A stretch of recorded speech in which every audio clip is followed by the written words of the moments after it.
Our last segment is about families in recovery.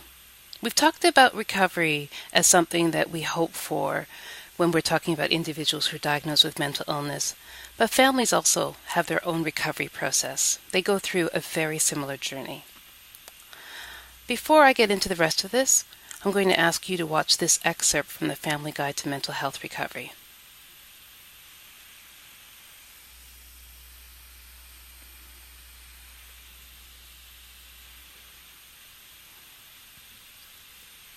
So let's talk about ways forward for families. As that segment just demonstrated, I think that what can make it so difficult for families is the isolation that we've already talked about and the stigma that's associated with having a relative that has a diagnosis of mental illness. So how do we support families so that they can be the best supports possible for their diagnosed family members and also promote their own mental health? Well, some of the things that we already have in place are things like psychoeducation and other types of family therapy that are available. Often an important part of psychoeducation is actually bringing families together who are going through similar experiences. And as the person said in that last segment, it makes a big difference to know that there are other people who have experienced the same thing, have dealt with the same things, and frankly have survived and maybe even thrived under the same conditions. And so psychoeducation and social support are incredibly important for helping people deal with family burden. There's another level, too, that we need to think about in terms of what we as a society do to support families who are dealing with mental illness, but that's something that we'll probably talk about more in the next segment when we're talking about societies, communities, and promoting mental health. For now, what I'd like to say is I do think that burden is something that we should be able to think about being able to prevent. That's not to say that families who have somebody diagnosed with a mental illness aren't going to experience stress. The nature of having somebody that you love dealing with an illness is that it's going to be stressful, and that's certainly stressful for the person who's dealing with the illness themselves. But the burden, the piece of it that has to do with the strain and the feeling of being unsupported and the distress, I think these are things that maybe can be prevented. And some of that has to do with things that families can do, but a lot of it has to do with things that the rest of us can do. Part of this is also about stigma. Stigma needs to be recognized as a specific stressor for family members.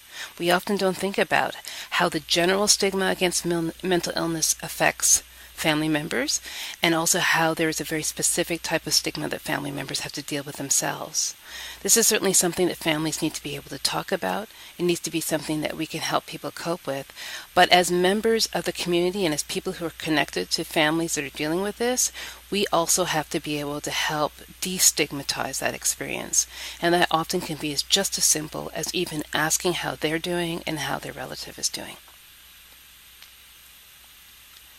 Thinking more generally about family mental health in the context of mental illness, I'm just going to briefly reiterate some of the things you've already heard from the segments in the Family Guide to Mental Health Recovery. Certainly, it's very important that all members of the family prioritize their own well-being and their own mental health. Nobody can be a good caregiver if they're not taking care of themselves, and it's very important to invest in your own mental health and stability so that when there are periods of instability and stress, you're better able to withstand them. So again, some of that has to do with what families do for themselves, but it also has to do with the people around them and how we support families who are dealing with this.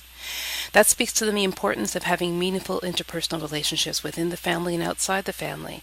We want to keep healthy and supportive relationships within families, but families also need to have those kinds of relationships with people who are outside the family unit. And then as a final thought, one of the things that we're starting to see in the caregiving literature is that people are talking about the positives of being in a caregiving relationship.